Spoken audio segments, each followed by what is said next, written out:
The pain is a hot, relentless predator, chasing KO through the jungle. It has sunk its teeth deep into the muscle of his thigh, a ragged, bleeding gash from the horn of a stag he failed to kill. He stumbles through the thick, wet ferns, his breath a ragged sob, leading a trail of bright crimson that any hunter, man or beast, could follow. He is losing too much blood. His only hope is to reach the secret place, a sanctuary he has guarded for a dozen seasons. It is a shallow cave hidden behind a waterfall. Its entrance a shimmering curtain of water that erases all scent, all tracks, all traces of his existence. It is the one place in this world he can be safe. He hears the familiar, thunderous roar of the falls before he sees it. He pushes through a final wall of broad, waxy leaves and collapses into the shallow pool at the base of the waterfall. The cold water is a shock, but it is a clean one. He grits his teeth against the searing pain in his leg and forces himself to stand, to take the last few steps. He pushes through the watery veil, expecting the cool, familiar darkness of his refuge. He finds a nightmare instead. He is not alone. Huddled on the far side of the small cave is another man, his face painted with the ochre markings of the river snake clan, Kor's mortal enemies. The man is also wounded, his arm wrapped in a crude, blood-soaked poultice of leaves. A half-butchered capybara lies at his feet, the source of his own injury. No doubt, for a long, silent moment, the two enemies stare at each other, their exhaustion and pain momentarily forgotten, replaced by a surge of pure, primal animosity. Kor's hand tightens on the hilt of his flint knife. The river snake hunter reaches for his own spear, its head a wickedly sharp piece of bone. The air in the small, damp cave crackles with the promise of imminent, bloody violence. These two are representatives of their respective groups of Homo Sapiens, their minds modern, but their hatred ancient. But before either man can make a move, a new sound cuts through the roar of the waterfall.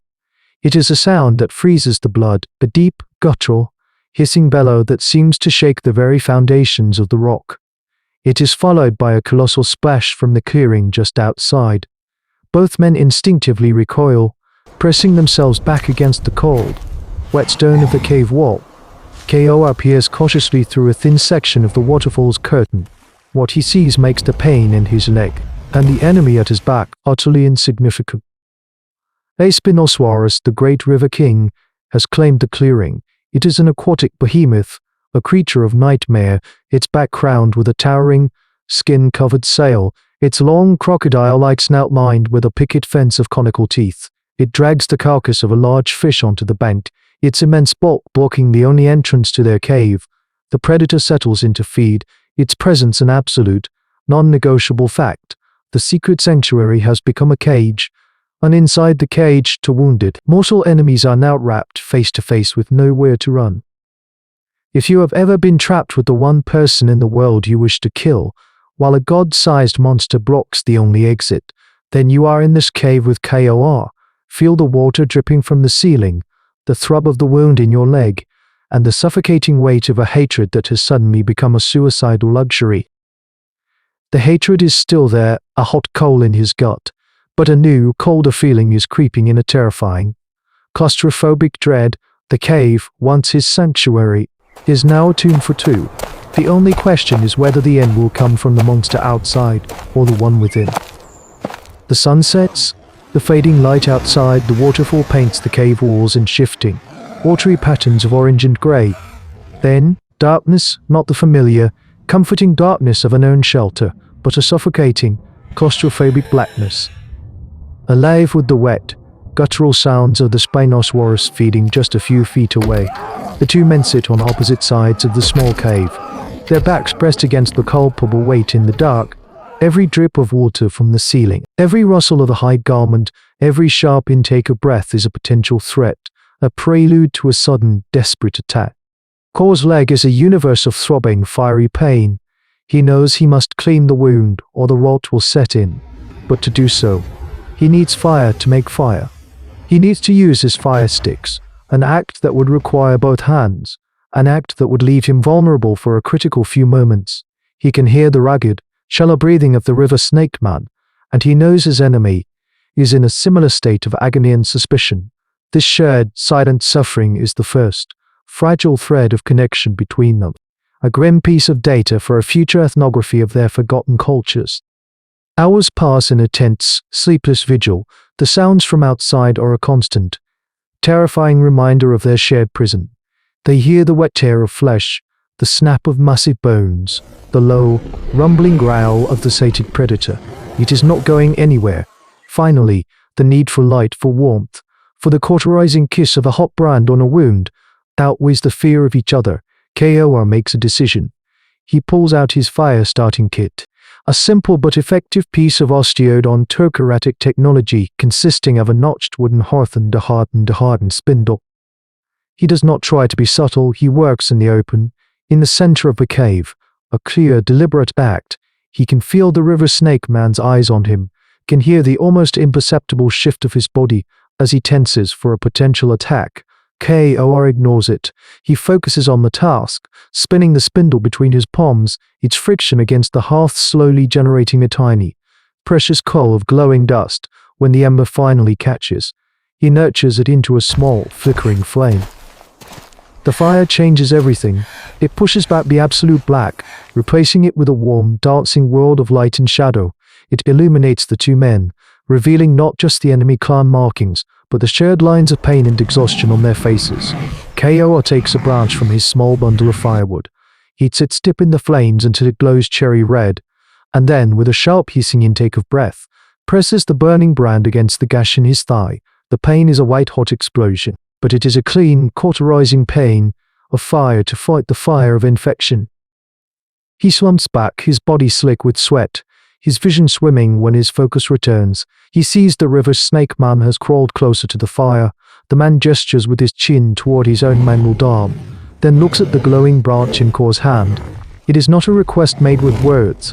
It is a silent, non-verbal acknowledgement of a shared, desperate need. KOR stares at him, the ancient hatred warring with this new, strange flicker of empathy. He has the power to deny this aid, to watch his enemy potentially sicken and die.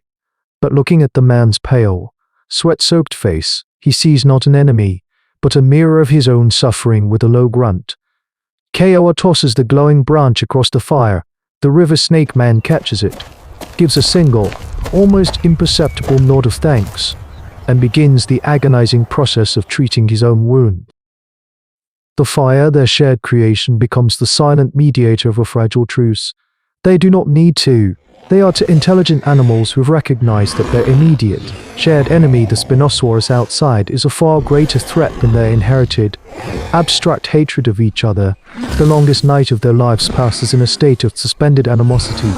They share the warmth of the flames, each man retreating to his side of the cave to nurse his wound. Their silence no longer a prelude to violence, but a space of mutual, wary respect. This is a flicker of the behavioral modernity that will eventually allow their species to conquer the world, the ability to suppress instinct in favor of pragmatic, situational cooperation. Dawn arrives, not with light, but with a subtle change in the sounds filtering through the waterfall. The jungling growls of the Spinosaurus have subsided, replaced by the soft, rhythmic sound of its heavy breathing. It is asleep, a colossal, saurian god dreaming of fish and blood, its great sail-backed form still blocking their only escape route. To wait for it to leave on its own could take hours, even days. Their wounds need proper attention. Their clans need their hunters. They cannot wait. The river snake man is the first to move. He crawls to the edge of the watery curtain, peers out, and then crawls back, his face grim. He looks at KOR. He picks up a small pebble and, on a patch of damps and near the fire, it is a map, a crude, simple diagram of the clearing outside. He draws the cave, the waterfall, and the massive, sleeping shape of the predator. Then he draws himself, a stick figure, moving to the far side of the clearing. He draws a second stick figure, KOR, slipping out of the cave and escaping into the jungle, while the first figure is making a noise, throwing a rock. It is a plan, a desperate, terrifying, and incredibly risky plan. It is also a test. It requires one of them to create a diversion, to draw the attention of the River King, while the other escapes. It is an act that requires absolute, unthinking trust in a man who, a day ago, would have happily put a spear through his heart. KOR stares at the drawing, the primal calculus of survival running through his mind. Is it a trick, a way to get him to expose himself, while the river snake man makes his own escape? Or is it a genuine offer of cooperation, a final, necessary step in their temporary alliance? He looks at the other hunter's face. He sees no deception, only the same desperate, intelligent resolve that he feels in his own gut. This is the ultimate hard choice, a defining moment in the long, slow climb of human evolution.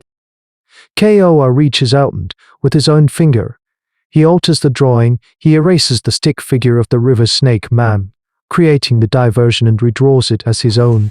He will be the one to draw the beast's attention. He is the one with the leg wound, he is slower. It is the only logical choice. The river snake man looks at the altered drawing, then at KOR, and for the first time, a flicker of something beyond respect, understanding passes between them. He gives a single, sharp nod. The pact is sealed. KOR gathers a handful of heavy stones. He takes a deep breath, steeling himself for the terrifying noise he is about to make, an act of trust that will either save them both or doom them utterly. KOR throws the stones. They clatter against the rocks on the far side of the clearing. A sharp, unnatural sound that shatters the morning quiet. The Spinosaurus jerks awake with a furious, hissing roar, its massive head snapping toward the source of the disturbance. In that instant of distraction, the river snake hunter slips through the waterfall and vanishes into the jungle like a ghost. For a terrifying moment, KOR is alone with the enraged predator's undivided attention. But the plan holds. Before the beast can pinpoint him, he hurls another stone in a different direction, then scrambles through the watery veil himself, his wounded leg screaming in protest, and disappears into the opposite side of the forest. They have done it.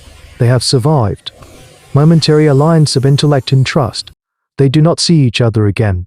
They return to their respective clans, to their own people, to the familiar comfort of their old hatreds. But something has irrevocably changed. The story of the two enemies trapped in a cave will become a legend in both clans, a strange and unsettling tale that whispers a different possibility.